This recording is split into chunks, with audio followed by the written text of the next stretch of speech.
It's a mysterious and devastating disorder that is believed to affect as many as 500,000 children in this country.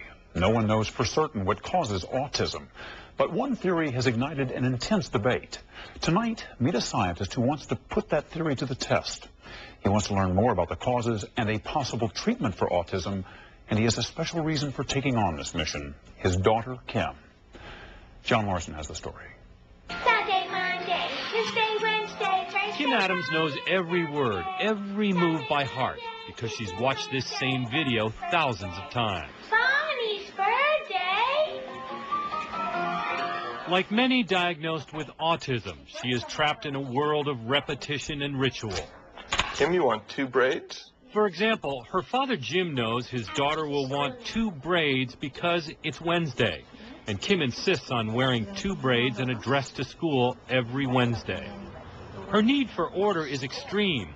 Even a minute change in routine, like a spot appearing on her father's shirt, can make her world feel frighteningly out of whack. Mommy knows his shirt now? Got a little medicine on it. Mommy knows his shirt now? At 13 years of age, Kim is still a child who needs help with life's most basic skills. She can't brush her teeth without a list of directions or make her bed without a series of pictures. My little girl was diagnosed with autism at age 2.5. We were told it was a lifelong, incurable disorder. There was nothing we could do, that it was just a matter of time until we'd probably have to institutionalize her. It was just absolutely crushing. Jim and his wife Marie immediately ruled out institutionalizing Kim, and although already raising 2 other children, began doing everything they could for Kim: special diets, special teachers, special classes. While she appeared normal, Kim couldn't speak, couldn't follow simple instructions, and made little eye contact. Then as she got older, her anger, her tantrums, her aggression, she used to hit, kick, fight. When she was bigger, she knocked holes into our walls. A professor of chemistry at Arizona State University by day, Jim Adams studied autism at night, learning about brain development and damage, how the brain interacts with vitamins, minerals, and metals. The enzyme requires zinc. He sought out others concerned with the rising number of children being labeled autistic, parents and scientists who also wondered how a condition that was diagnosed in only 1 in 100,000 children in the 1980s was 2 decades later diagnosed in as many as 1 in every 175 American children. He started hearing stories about damage done to people exposed to methyl mercury, the kind found in thermometers and in polluted environments. There was the mercury spill in Japan that led to mercury-laden fish and Minamata disease, affecting many who ate the fish.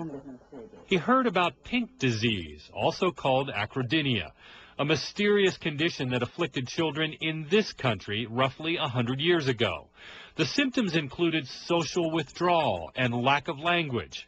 The condition disappeared almost overnight when a certain type of teething powder which contained mercury was removed from the market. There's no doubt that the mercury in the teething powders was what caused acrodynia, and the symptoms of acrodynia were pretty similar to symptoms of autism. What's your basic idea here, that mercury causes autism, or that it somehow makes it worse? We think that it's a combination of a genetic susceptibility leading to a decreased ability to excrete mercury, so that these kids are not necessarily exposed to high levels of mercury, but it's simply they are the small subset of the population that have the unusual genes that they just can't excrete mercury very well. Jim's suspicion that mercury might somehow be connected to the rise in the number of children diagnosed with autism places him at the center of one of the most hotly contested and politically charged medical debates of our time. One that has pitted activist parents against federal health officials and vaccine manufacturers, because mercury in children often comes from vaccines. Vaccines, those life-saving miracle drugs that have successfully fought back everything from polio, smallpox, and diphtheria to measles, mumps, and rubella. It began to be phased out a few years ago, but until then, most infant vaccines included something called ethyl mercury in a preservative called thimerosal. Although different from methyl mercury, the kind found in pollution, ethyl mercury in high enough doses can also damage the nervous system. Thimerosal was introduced into vaccines before the FDA even existed. It was just grandfathered in.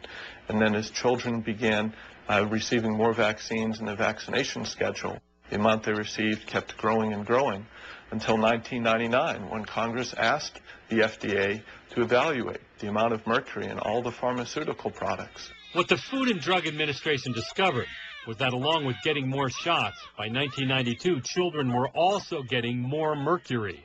The vaccines undoubtedly were protecting the children from a variety of deadly diseases, but were they also causing autism in some children? In order to answer that question, the Centers for Disease Control and Prevention